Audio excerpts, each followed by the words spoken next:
பல்லவ குலாந்தகன் அத்தியாயம் 21 வீரமும் வஞ்சமும். ஓம் ஓம் என்று ஒலித்தது காஞ்சி மாநகரின் கைலாசநாதர் கோயிலின் காண்டாமணி. மங்கள வாத்தியங்கள் முழங்கின.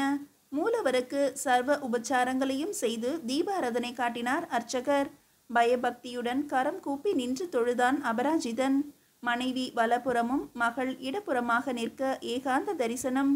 இறைவா, இந்த பெரும் சோதனையிலிருந்து மீண்டு வர துணிவை எனக்கு கொடு. வெற்றியை என் பக்கத்தில் திருப்ப எனக்கு போதிய அறிவாற்றலையும் தா என்று மனதுக்குள் வேண்டிக் கொண்டான். திரிபுவனிக்கோ ஒரே பரபரப்பு. எப்போதுதான் இந்த சோடச உபசாரங்கள் முடியுமோ, அப்பாவின் கவனம் நமது பக்கம் திரும்புமோ என்று காத்திருந்து பொறுமை இழந்தவளாக, அப்பா, யுத்த களம் சென்னும் முன்பு சாவகாசமாக சற்று நேரமாவது என்னுடன் பேசுவதாக வாக்களித்தீர்கள் என்றாள். நினைவிருக்கிறது குழந்தாய் என்றான் அபராஜிதன்.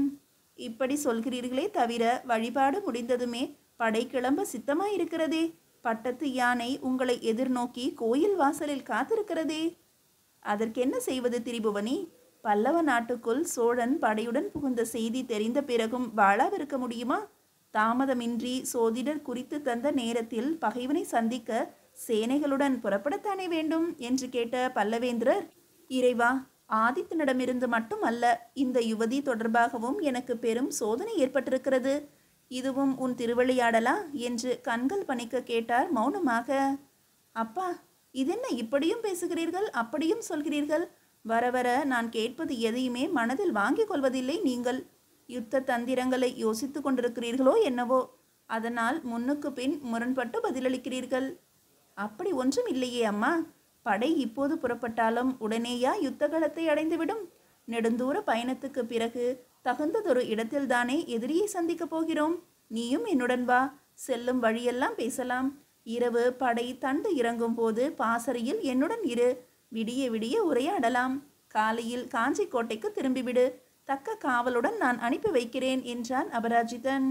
தந்தை இப்படி கூறிக்கொண்டிருக்கும் போதே மகள் ஆர்வத்துடன் ஆனந்தமும் கலந்து, நிஜமாகவா அப்பா என்று கைகூப்பலில் உயர்ந்திருந்த அவன் இடது கரத்தை பற்றி கொண்டு தொங்கினாள். திரிபுவனி என்று அதட்டினாள் பட்ட மகிழ்ச்சி மாதேவி அடிகள். இத்தனை வயதாகியும் இப்படி சிறுபிள்ளைத்தனமாக நடந்து கொள்ளலாமா? அர்ச்சகர் தீர்த்தம் வழங்கி பரிவட்டம் கட்ட வருகிறார் பார், மரியாதையாக நில் என்று ரகசிய குரலில் கண்டித்தாள். அடங்கி ஒடுங்கினாலும் திரிபுவனியின் வாய் மட்டும் முணுமுணுத்து கொண்டுதான் இருந்தது.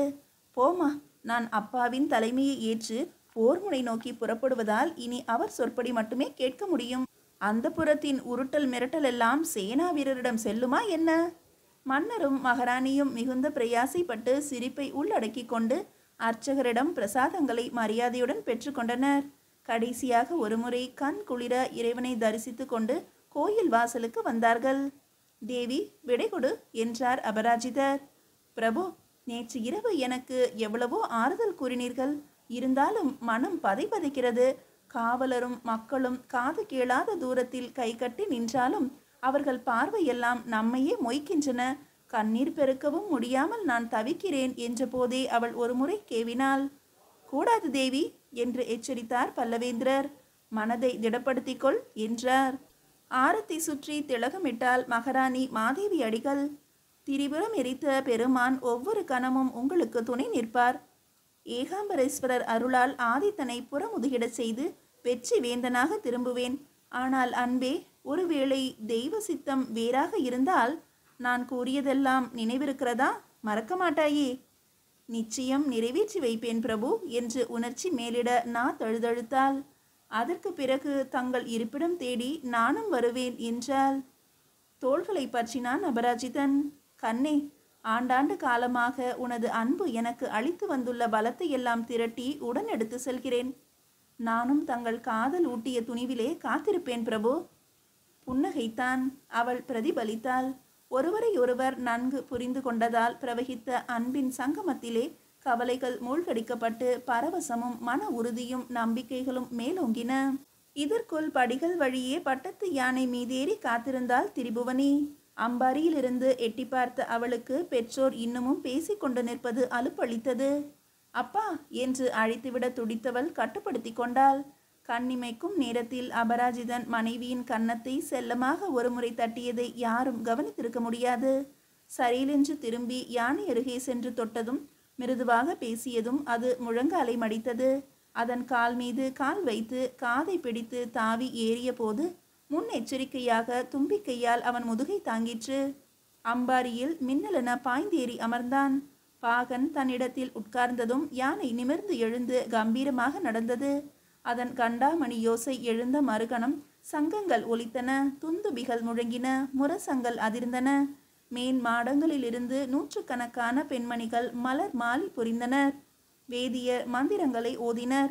ஜெய விஜயீ பவ என்ற வாழ்த்தொலி நானா திசைகளிலிருந்தும் எழுந்தது. கோட்டைக்கு வெளியே சைன்யம் ஒரு மாகடலை போல வியாபித்திருந்தது. இடையில் தென்பட்ட அகன்ற பாதை வழியே பட்டத்து யானை நடந்து செல்லவும் திருப்புறம்பைய பெருவீரர் அபராஜிதன் வாழ்க, வரகுண பாண்டியனை வெருண்டோடு செய்த வெற்றி வேந்தர் வாழ்க வாழ்க என்று ஆயிரம் ஆயிரம் கண்டங்கள் முழங்கின. கரமசைத்து அனைவரது வாழ்த்துக்களையும் ஏற்று ஊக்கமளித்தபடியே சென்றான் அபராஜிதன். படையின் தலைமை இடத்தை அடைந்து அவன் சைகை காட்டி முன்னேறவும் நால்வகை சேனையானது ஒரு அடர்ந்த வனம் இடம்பெயர்ந்து நகர்வது போல சக்கரவர்த்தியை பின்தொடர்ந்தது. உயரமான யானை மீது அமர்ந்து மேலிருந்து கீழாக பார்த்தபோது பிரமிப்பாக இருந்தது திரிபுவனிக்கு. புழுதி படலம் சுருண்டு எழுந்து புகை மண்டலமாக வானோக்கி உயர்ந்தது. திடும் என்று அவள் பிரமிப்பிலிருந்து விடுபட்டவளாக, அப்பா, நான் பெரிய தவறு செய்துவிட்டேன் என்றாள். உடனேயே தன்னை திருத்திக் கொள்பவளாக, இல்லை இல்லை, நீங்கள்தான் என்னை ஏய்த்து விட்டீர்கள் என்று குற்றம் சாட்டினாள். நான் உன்னை ஏமாற்றினேனா? என்ன உளறுகிறாய் என்றார் பல்லவேந்திரர். பிறகென்ன? படை கிளம்பும் முன்னர் என்னிடம் பேசுவதாக வாக்களித்தீர்கள். நானும் உங்களிடம் வாதாடி இந்த போரையே தவிர்த்துவிட எண்ணி இருந்தேன். ஆனால் உங்களுடன் பட்டத்து யானை மேல் அமர்ந்து சைன்யத்துக்கு தலைமை தாங்கி செல்லலாம் என்று ஆசை காட்டவும் இந்த காட்சியை காண்கிற கிளுகிளுப்பில் என் திட்டத்தை எல்லாம் மறந்து போனேன். அசடே, என்ன வார்த்தை கூற துணிந்தாய்? எதிரி படையெடுத்து வரும் செய்தி தெரிந்த பிறகும் அவனை சந்திக்க செல்லாமல் இருக்க முடியுமா? பல்லவர் மரபிலே வந்தவள் பேசுகிற சொற்களா இவை?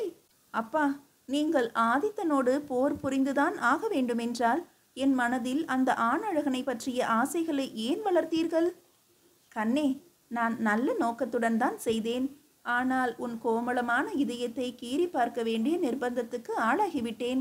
விதி வலியது என்று இதைத்தான் பெரியவர்கள் சொல்கிறார்கள் போலும். தெய்வ சித்தம் என்றும் கூறலாம். அப்பா, இவ்வாறெல்லாம் பேசினால் நான் ஆறுதல் அடைய முடியுமா? என் மனம் உங்களுக்கு தெரியாதா? காதல் விதைகளை ஊன்றி அழகன் எனவும் குணவான் என்றும் ஆதித்தனை வர்ணித்தும் சிலாகித்தும் பேசி நீர் வார்த்தீர்கள்.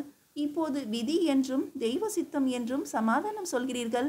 அப்பா, கனவிலும் நினைவிலும் அந்த பேரழகனின் பேரறிவாளனின் உருவம் தேஜோமயமாக என் மனதில் நிலைத்திருக்க செய்தவரே நீங்கள்தானே. அதன் பிறகு அவனுடைய வண்ண சித்திரங்களையும் எனக்கு காட்டி ஆசை தீயில் நெய் வார்த்ததும் தாங்கள் தானே அல்லவா? திரிபுவனி, நான் பொறுப்பை தட்டி கழிக்கவில்லை. ஆதித்தன் செய் நன்றி மறந்து என் மீது படையெடுத்து வருகிறானே என்பதை விடவும் உனக்கு ஏமாற்றம் ஏற்படுமோ என்பதால் என் மனம் அதிகமாக வேதனை அடைகிறது. எனவே உனக்கு வாக்களிக்கிறேன். உன் மனத்தில் நான் துளிர்விட செய்த காதலை நானே கருக்கி விடமாட்டேன். இந்த போரில் நான் வென்றாலும் தோற்றாலும் உன் காதலை நிறைவேற்றி வைப்பேன். அது எப்படி சாத்தியமாக கூடும் அப்பா என்று ஆவலும் வியப்பும் மேலிட கேட்டாள் திரிபுவனி. ஆதித்தன் தோற்றால் அவன் காதை பிடித்து திருகி இழுத்து வந்து உனக்கு மணமாலை அணிவிக்க செய்வேன். ஒருவேளை நான் தோற்றாலோ மரண படுக்கையில் இருந்தபடி நான் கேட்கிற கடைசி வரமாக உன்னை அவன் திருமணம் செய்து கொள்ள வேண்டும் என்று கோருவேன். அவனால் தட்ட முடியாது. அப்பா, உங்களை இழந்து நான் அவரை அடைய விரும்பவில்லை. திரிபுவனி, உன் விருப்பப்படியே எல்லாம் நடக்குமானால் என்னை விட அதிகம் மகிழப் போகிறவர் யார்? ஆனால் ஒருவேளை இறைவன் சித்தம் வேறாக இருந்தால், ஆதித்தன் எனது இறுதி ஆசையை நிறைவேற்ற வரும்போது நீ மறுக்காமல் அவனை ஏற்க வேண்டும்.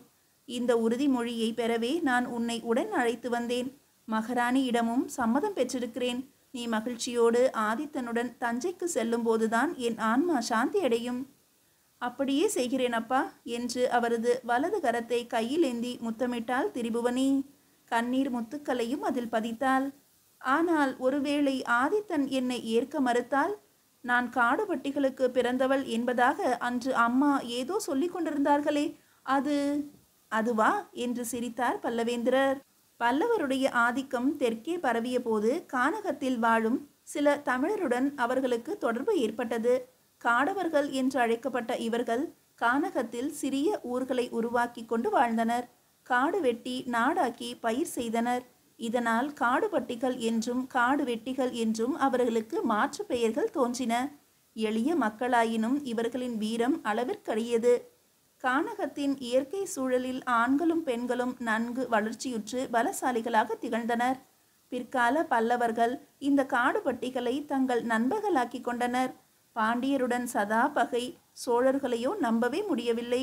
எனவே இவர்கள் தொல்லை கொடுப்பார்களேயானால் இந்த காடுபட்டிகளின் உதவி தேவைப்படலாம் என்று பல்லவ மன்னர்கள் கணக்கு போட்டனர்.